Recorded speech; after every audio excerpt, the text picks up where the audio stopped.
Welcome to AZPM News Daily, a wrap-up of all the day's news from Arizona Public Media. I'm Steve Jess, and on this Friday, officials prepare to block election intimidation. We will be prepared to run into court, as we have time and again, to stop you. Democratic Socialists are on the rise around the country. It is definitely a trend to watch, certainly in places like Colorado. And a new school for the blind prepares to open in Tucson.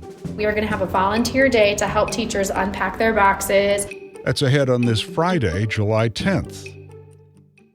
Topping our news as we head toward the weekend, primary election day is approaching. Angela Gervasi reports Pima County Attorney Laura Conover is prepared to take legal action in the event of voter intimidation. Conover briefed reporters on Friday. She referenced a 2022 case in Maricopa County where individuals showed up to drop-box locations on Election Day wearing tactical gear and carrying firearms. The county attorney's office has not seen anything like that in Pima County. But Conover said if it does happen here, we will be prepared to run into court, as we have time and again, to make sure that we do everything we can as lawyers to get a court order in hand to stop you from your behavior and your intimidation. Early voting is underway, with Election Day set for July 21st. For more information on Arizona elections and key election dates, listeners can head to news.azpm.org. Angela Gervasi, AZPM News. The U.S. Department of Justice says it's sending election monitors to Arizona and 5 other states. Cameron Sanchez has that story. The announcement follows DOJ Assistant Attorney General Harmeet Dillon's pledge to prosecute local election officials if her department finds non-citizens on voter rolls. Here's Dillon in a social media video. We're sending the monitors into cities and counties where there may have been some problems in the recent elections. And so this is something that DOJ does routinely. She says the monitors will assess states' compliance with federal voting laws. The DOJ also demanded earlier this year that Arizona hand over voter information, which a federal judge ruled illegal. The DOJ is appealing the decision. Cameron Sanchez, KJZZ News, Phoenix. The primary election is coming up on July 21st. That's a little over 10 days away. Political experts are watching national trends to see whether they'll catch on here. Tony Perkins has our story. Democratic Socialist candidates have won surprising victories in contests held in other cities and states. University of Arizona political scientist Samara Klar says it's a movement that deserves attention as the season continues. The popularity hasn't necessarily spread as much throughout the entire Democratic Party, but I think it is definitely a trend to watch, certainly in places like Colorado, where the victories are a little more surprising than you might say in, New York City. Democratic Party candidates are running unopposed in the big Arizona primary contests for governor, secretary of state, and attorney general. Andy Biggs won President Trump's endorsement for the Republican gubernatorial nomination. Klar says that result will be one to watch in the primary vote. I'm Tony Perkins, AZPM News. You can hear more on this week's edition of The Press Room. It's available on our website. 2 more immigration and customs enforcement facilities in Arizona are quarantining some detainees for possible measles exposure. Officials this week confirmed 7 active measles cases among ICE detainees at the Florence Service Processing Center. Now a number of detainees are also under quarantine at the Eloy Detention Center and Central Arizona Florence Correctional Complex. That's according to Core Civic, a private company that owns those sites. Spokesperson Ryan Gustin says there were no active measles cases at either of the 2 sites as of Thursday.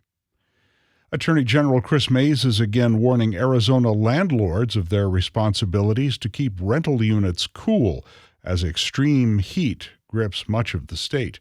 Catherine Davis-Young has more. Mays sent a formal demand letter this week to a Glendale apartment complex where residents reported the AC has not been working. The letter gives management a Friday deadline to get it fixed. Mays notes more than 100 Valley residents died last year in situations where air conditioning was shut off or not functioning.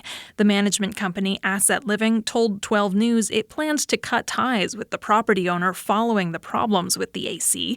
Mays has previously targeted other landlords for similar AC breakdowns. breakdowns, and she urges Arizona tenants to file a complaint with her office if their housing conditions are unsafe. I'm Catherine Davis-Young in Phoenix. 10 people in Arizona have been sickened as an intestinal parasite spreads across the country. The illness, called cyclosporiasis, has sickened more than 800 people nationwide since May. The Centers for Disease Control says cases have now been reported in 31 states. The CDC is warning consumers to be cautious with fresh produce. Pima County Health says it's investigating 5 cases and no clusters have been identified locally. Cyclosporiasis is a seasonal illness that typically peaks from May through August and is most often linked to contaminated fruits, vegetables, or water. Symptoms include severe stomach cramps, explosive diarrhea, and nausea. 1 year after the so-called Big Beautiful Bill became law, local patients and medical providers gathered to speak out against cuts to health care access and food assistance. L.M. Boyd has more on that. They argue the legislation, supported by Congressmember Juan Ciscomani, has eroded Arizona's Medicaid program known as Access. Tucson native Garrett Newell, who lives with cerebral palsy, spoke to a crowd at Abrams Public Health Center Friday morning. Every step I take today is possible because of the health care I received and the support that allows me to build a more independent life. Thanks to Medicaid, I'm able to walk. The bill's backers argue the tax cuts stimulate the economy, but local medical providers report patients are arriving sicker as they are forced to choose between life-saving medication and basic needs like food and rent. L.M. Boyd, AZPM News. 5 candidates running for Marana Town Council discussed the contentious issue of data centers at a forum hosted Thursday night by the League of Women Voters. Katya Mendoza reports. Jackie Craig is a write-in candidate who served on the Marana Town Council from 2020 to 2024. On the topic of data centers, she says the problems that people have heard about data centers have been solved in Marana. The issues that people always raise is that my water rates are going to go up. Well, first of all, it's going to use a lot of water, and that the water rates will go up. But this data center is not using a lot of water. It's a one-time use, and then it recirculates forever. So it doesn't use a lot of water. The town council unanimously approved the rezoning of 600 acres for a data center in January.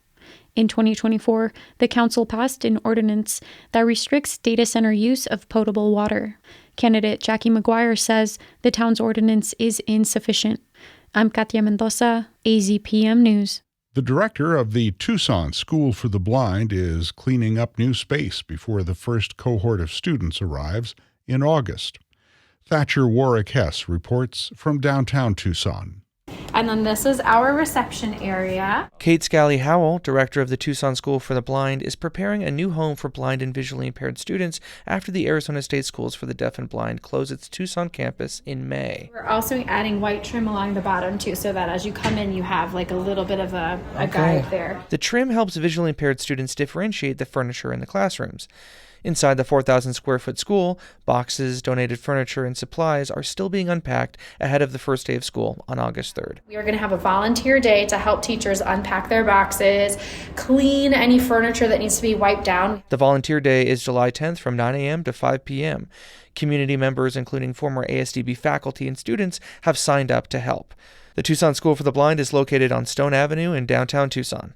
I'm Thatcher Warwick-Hess, AZPM News. And now you're caught up on the stories we've covered today at Arizona Public Media. Thanks for listening. Subscribe to AZPM News Daily wherever you get your podcasts. I'm Steve Jess, and we'll be back after the weekend.